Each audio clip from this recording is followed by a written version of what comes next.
Hello, and welcome to episode 100 of Ask an Assistant, the podcast for executive assistants and the people that love us. That's everybody listening. I am your host, Jess Lindgren.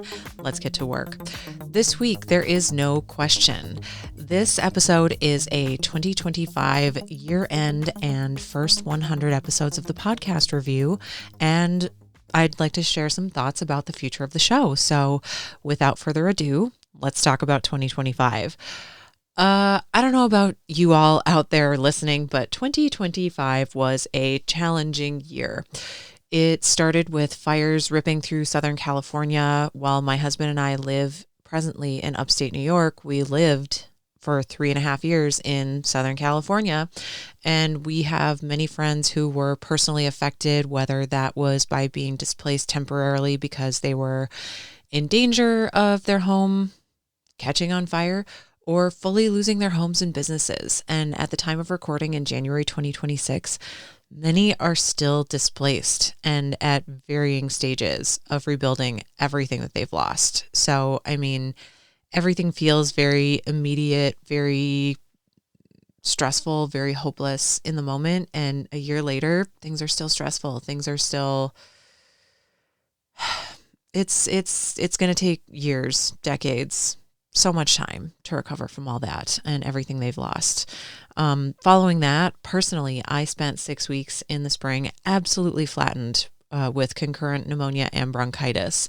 And when I finally started recovering from those, I had full-blown laryngitis. Losing my voice for a week when I was just starting to feel better really felt like being kicked when I was just getting back up. But my new inhaler and I definitely lived to tell the tale. Also, on the personal front, I have had at least 2 confirmed cases of COVID since 2020. I'm also in the beginning stages of perimenopause. So little is known about long COVID since we're really honestly not far enough out from it to have solid data and research. And perimenopause is not discussed enough.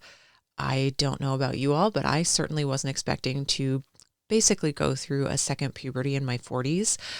Some of the brain fog and fatigue that I've been having for the last, let's say, two-ish years, could be long COVID related. Could also simply be that I'm 43 and not getting any younger, but it is what it is. It definitely, all the time over the last year that I've spent talking with all of you esteemed colleagues, whether that's here on the podcast or in other executive assistant spaces, a lot of us are hitting that life milestone of perimenopause, and it's hard. Like it affects your personal life, but it affects your professional life too, and it's hard.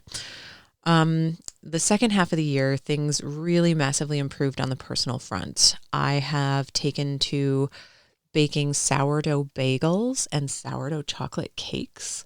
I will try to share the recipes. I don't remember off the top of my head. The cake recipe for sure is King Arthur Baking.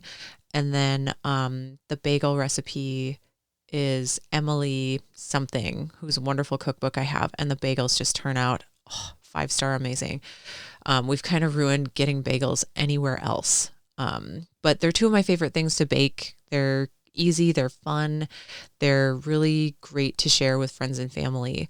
I've also renewed my passion for moving my body.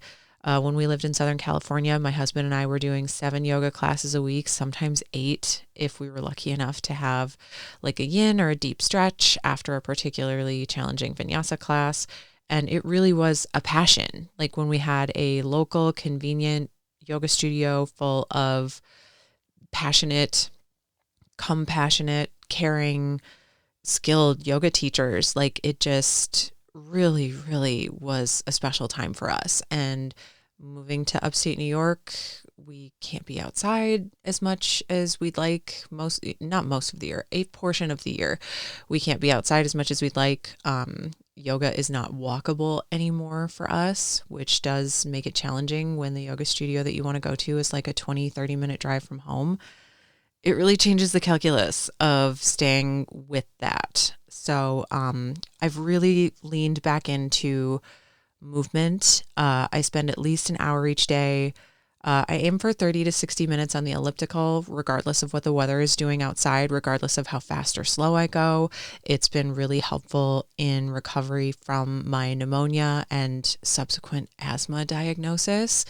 You got to love some permanent lung damage, but the elliptical is definitely helping. And just getting back, it's not hot yoga. It's not Southern California. It's not exactly what I want it to be. But I have signed up for the Down Dog suite of apps, and I am so glad that I did. Like, I'm honestly kind of kicking myself that I didn't sign up sooner, because these apps are so great. Like, you punch in what style of yoga you want, how long you have to practice. It generates a new practice for you every time. It's narrated by an actual human being who has good pacing. It's got options for, do you want minimal cueing? Do you want maximal cueing? Like, it's just great. So like, if you're looking for a way, January is a great time of year for New Year's resolutions, recommitting to a movement practice. If you're looking for a recommendation, that is my recommendation, is whatever you can do for one. Like, we just happen to be fortunate enough to have an elliptical at home. We also have a very wonderful neighborhood full of very wonderful neighbors. So we do a lot of walking outside, catch up with our neighbors, and the Down Dog apps. Like, I cannot recommend them enough. Even if you've just got 5 minutes, like, do the 5 minutes. It's more than the 0 minutes that you did yesterday or the day before. Really, really wonderful. On the professional front, things continue to be honestly pretty great. I've been with my executive for 12 to 13 years now. I supported him through the release of his first traditionally published book, working with a team at Simon & Schuster. Thankfully, I had scheduled most of the book tour at the end of 2024. Like, I remember my executive being like, whatever, the book doesn't come out till June 2025. Why are you stressing out about this now? Why are you even bothering to schedule this now? And I'm like, no, you don't understand. If you want the date that you want in support of the book, you have to schedule these things months in advance. Come on. You know this. I know this. And I cannot stress how glad I am that I did. I was fully out sick with the pneumonia and bronchitis for 2 weeks, and subsequently working about an hour, maybe two on a good day, hour or two a day during a pretty critical stretch in the book release timeline, and having that book tour scheduled ahead of time when I was at a much lower capacity to be doing any kind of work, like sending out confirmation emails, totally copy paste. Hey Josh, looking forward to having Pat on show A at this day at this time. Can't wait to see you there. Hey Jennifer, can't wait to have Pat on show B on this date at this time. Like, very manageable, even when you are recovering from something pretty major. The book did end up making it to the New York Times and USA Today bestseller lists, and I am absolutely beyond proud of all the work that went into making it happen, from day one signing with Simon & Schuster on the book through every last interview and eventually through publication day. It was a very hard-earned victory, and honestly set our goals even higher for his next book, which is very exciting, daunting.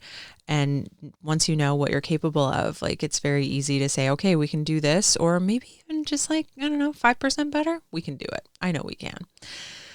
Let's see what else happened professionally in 2025. Yes.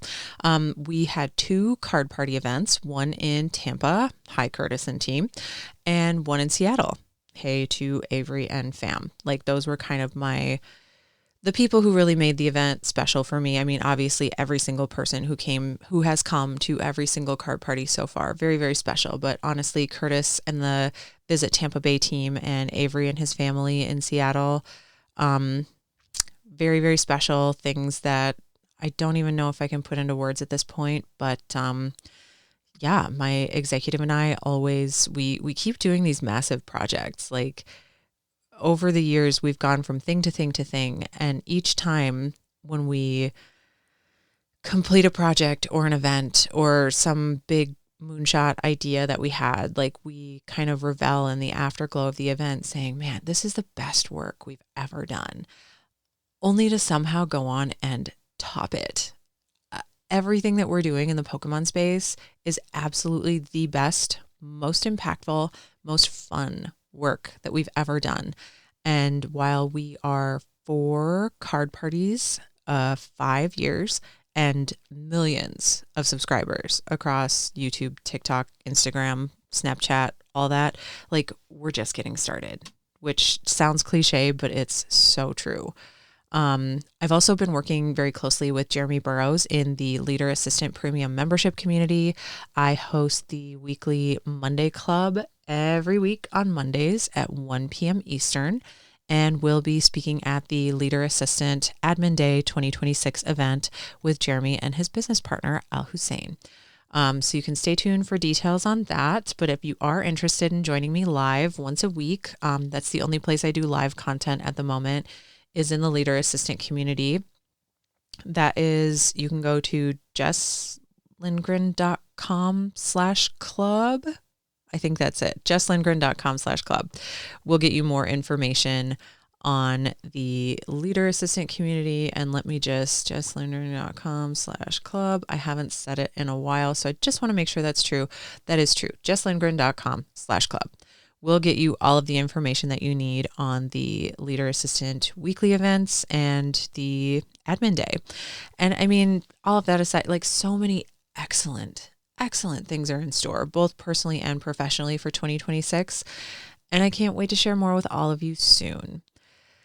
2025 was a bit of a spotty year for me on the Ask an Assistant front. I have been away for a couple of extended stretches without explanation.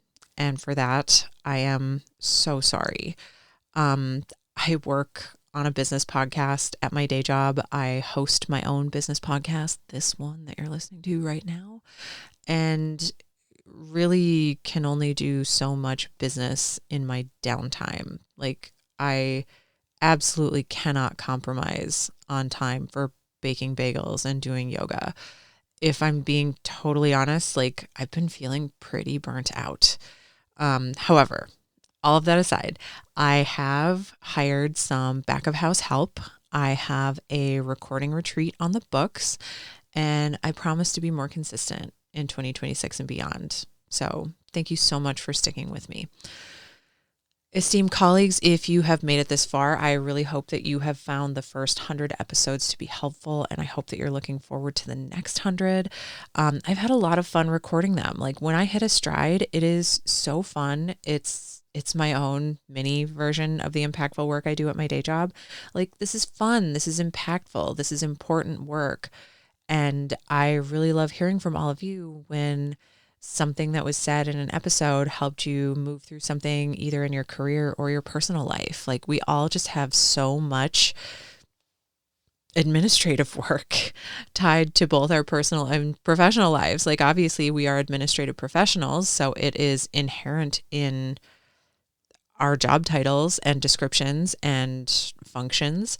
But in 2026, so much paying bills, logisticizing appointments for everything and anything. Like, I have personally lived and died by my Google Calendar for well over a decade, 15 years, pushing 20. How old is Gmail? I've been using it since like day one, like when you had to get an invite to be able to use Gmail. And it means so much when I hear from you that something that I said helped, even if it was in a small way. So that being said, I do have a favor to ask in return. Keep your questions coming. I've said it before. I'm sure I'll say it again. This is a question and answer workplace advice show, and I don't have a show without you. Stay hungry for knowledge. Stay curious. Send me your questions, no matter how big or how small you think they are, how specific, like overly niche down specific, or totally generic, far afield that you think they might be. I can promise you that someone out there has the exact same question. I love thinking outside the box. I love a creative solution, and I love solving problems. And that's like a skill that's inherent in every great executive assistant that I know, is that critical thinking piece, that thing that AI can't ever replace. So stop asking ChatGPT, ask your ChatGPT Jess.